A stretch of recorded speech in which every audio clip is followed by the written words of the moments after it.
Ladies and gentlemen, boys and girls, welcome to Indian in the UK.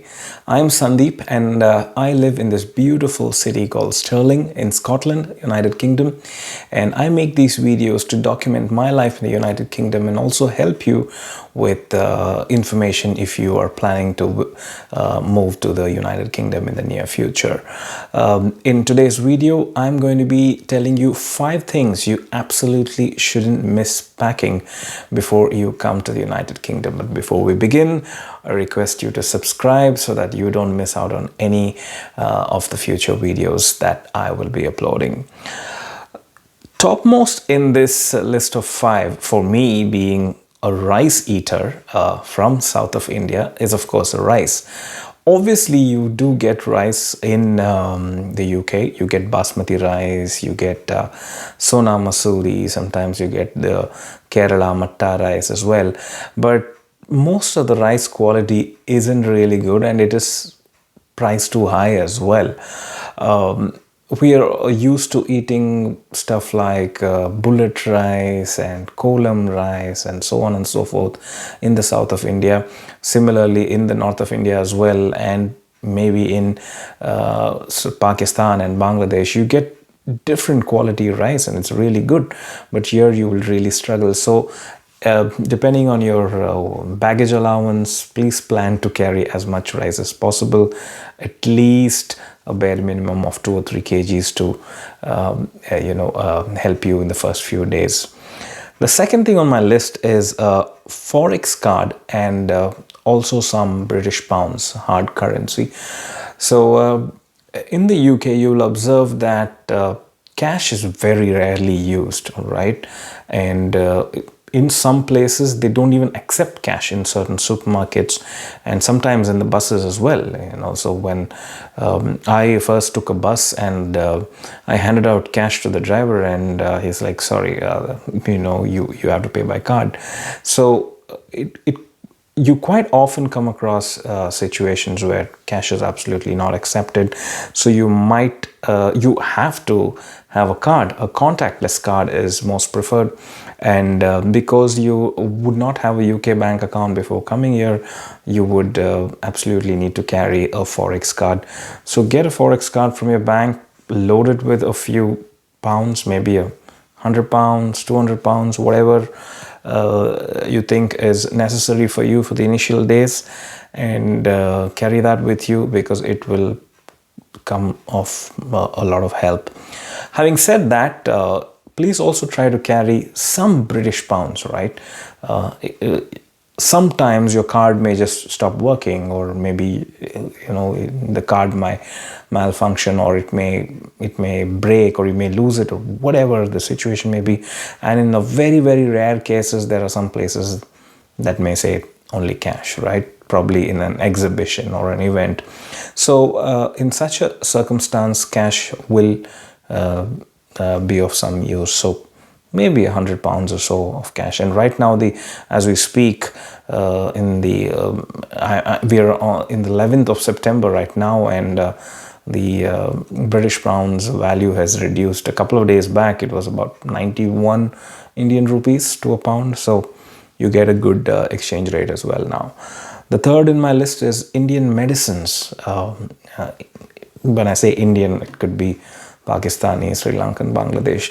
So the way the healthcare system works in our country, India, is you can buy a lot of medicines off the shelf, and you can meet doctors very easily, consult them very easily. The healthcare system works here in the UK works very differently. More on that in another video. Please keep watching out for that. I plan to make a detailed video about the healthcare system in the UK. So if you have a habit of, say, self-medication for certain small ailments, maybe if it's a gas trouble, if it's a stomach upset, you may have certain medicines, or if it's some sort of body pain or cold, fever, bacterial infection, and so on. So we do have these set of common medicines, and some of us take these medicines without even having to go to a doctor. And these medicines are either not available here or It's very difficult to get them because they're available in pharmacies that close at 8 p.m. and some of them don't open on weekends. So it's a bit difficult to get your hands on some of these medicines that we commonly take in India.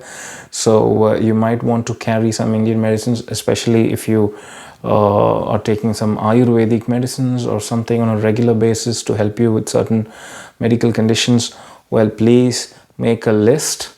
I could probably help you also in another video by mentioning the common medicines that you should carry, and something that will really be of help to you if you were to face any health concern which is not very serious. The fourth on my list is a pressure cooker. It's very difficult to get a pressure cooker here, and even if you do, it's very costly. So you might want to carry a pressure cooker from home to cook your rice, cook your dal, or a biryani or whatever. Pressure cooker is an absolute must for an Indian, and I came here initially without a pressure cooker, and I really struggled. And when I traveled back to India in between, I made sure I get one. So buy a good quality pressure cooker. And the last on my list today is winter/rain protective clothing, right? So it is September and it's not very cold in India. In fact, September is a very hot month in some parts of India. But here it is the opposite. The winter is fast approaching. It's getting colder by the day. There are more days with more rain. And as you get out of the airport, be it London, Manchester, Edinburgh, Glasgow, wherever, you will find a lot of difference. And if it's by your bad luck, if you land on a day which turns out to be very cold, then you will really struggle if you're not wearing protective winter clothing. And since the weather can be very fickle, especially if you come to Scotland, it may be sunny one moment, raining the next moment. You might want to carry a wind cheater or a rain jacket or whatever, or some sort of a jacket that would protect you against the rain as well. And of course something to cover your head and ears, because the wind can be very cold. And obviously you can buy all of these here. However, when you are paying in Indian money or Pakistani rupee, it's going to be very costly initially until you start working. Plus, you might want, if you're getting out of the airport, traveling outside on the first day or second day, you will feel it difficult to handle if the weather becomes even colder by the time you reach the UK. So make sure you have one or two in your cabin baggage so that you can quickly get into that when you land in the United Kingdom. I hope this was useful. I'm going to be having a live interactive session on Instagram on the 15th of this month, Thursday at 9 p.m. India time, 4:30 p.m. in the United Kingdom, on my Instagram channel. So please subscribe to my Instagram channel, Indian in the UK, and I will be coming live there to answer some questions. I will be happy to take questions and answer them to the best of my ability. Well, thank you for watching, and I'll see you soon in another video. Bye-bye.